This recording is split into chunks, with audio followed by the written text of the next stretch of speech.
Olá, meu querido, minha querida, uma excelente quinta-feira para você. Pois bem, hoje está previsto a colocação em pauta de votação no Senado Federal da PEC emergencial, onde se estabelece gatilhos orçamentários para que possa haver a prorrogação do auxílio emergencial, uma nova rodada do auxílio emergencial. Só que, neste momento, está acontecendo a reunião dos líderes do Senado Federal, em que grande parte está solicitando para o presidente Rodrigo Pacheco que seja separado do texto e separado da votação os aspectos fiscais que estabelecem a liberação de um novo auxílio emergencial a partir da decretação de um novo estado de calamidade pública, das outras cláusulas que estabelece, por exemplo, como eu já expliquei para você, a não obrigatoriedade dos estados e dos municípios investir em saúde e em educação. Já expliquei isso aqui em vídeos anteriores. Então, está tendo essa pressão para que haja essa separação, porque senão vai enrolar a aprovação para a liberação do novo auxílio emergencial, ou seja, a liberação do uso do orçamento público a partir de sua flexibilização para o pagamento do auxílio emergencial. Tanto que Alessandro Vieira, o senador, fala sobre isso, eu vou deixar a fala dele aqui, e vou deixar também André Janones, que falou também sobre isso dentro do contexto da PEC da imunidade, né? Que eles também estão ali debatendo uma série de normas que alteram a Constituição, em que estabelece uma maior imunidade para os parlamentares. Alguns têm o desplante à cara de pau de dizer que, na verdade, estão diminuindo o foro privilegiado.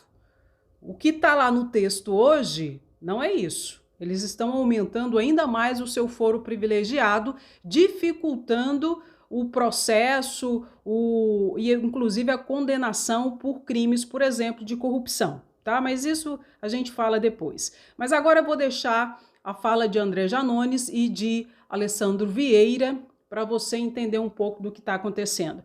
E tudo pode acontecer, porque o trâmite correto de uma emenda à Constituição é passar pela Comissão de Constituição e Justiça, plenário, comissão específica, comissão mista e depois plenário novamente. E eles já querem enviar direto para o plenário. Só que, com essas diversas cláusulas contraditórias, complexas, isso vai ser difícil de acontecer. Então, pode ser que haja votação hoje, mas pode ser também que não haja votação hoje da PEC que vai possibilitar uma nova rodada do auxílio emergencial. Vamos às falas dos deputados.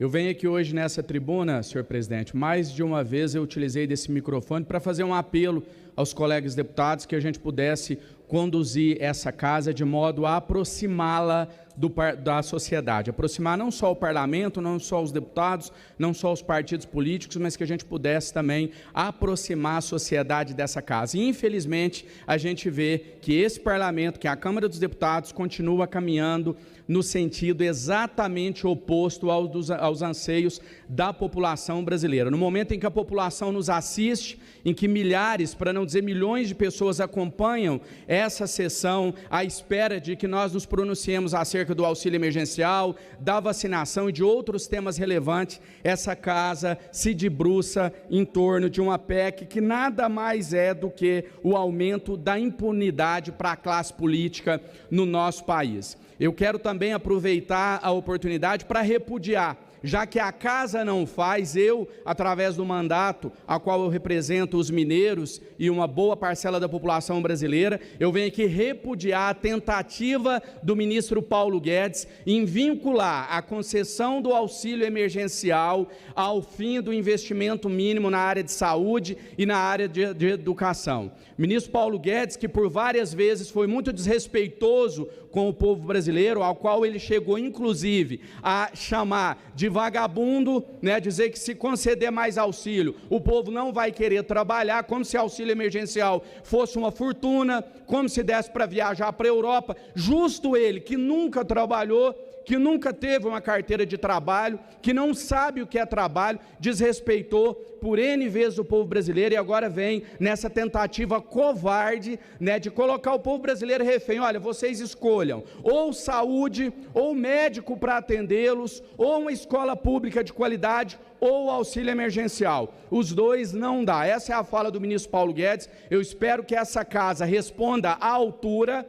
E eu espero que nessa discussão, que tudo indica, chegará até o parlamento nos próximos dias, que vai definir, aí sim, o valor do novo auxílio emergencial, que essa casa, mais uma vez, possa protagonizar o debate para não deixar os mais vulneráveis de fora. O ministro Paulo Guedes está tentando que os beneficiários do Bolsa Família não sejam contemplados, ele que por mais de uma vez mostrou a sua fúria contra os mais pobres desse país e que agora essa casa possa responder à altura, sendo protagonista como foi na concessão do primeiro auxílio emergencial, quando o ministro Paulo Guedes queria pagar a miséria de R$200 para o povo brasileiro. Essa casa foi a responsável por se chegar ao valor de R$600, que nós possamos caminhar em consonância com os anseios do povo brasileiro. Muito obrigado, presidente.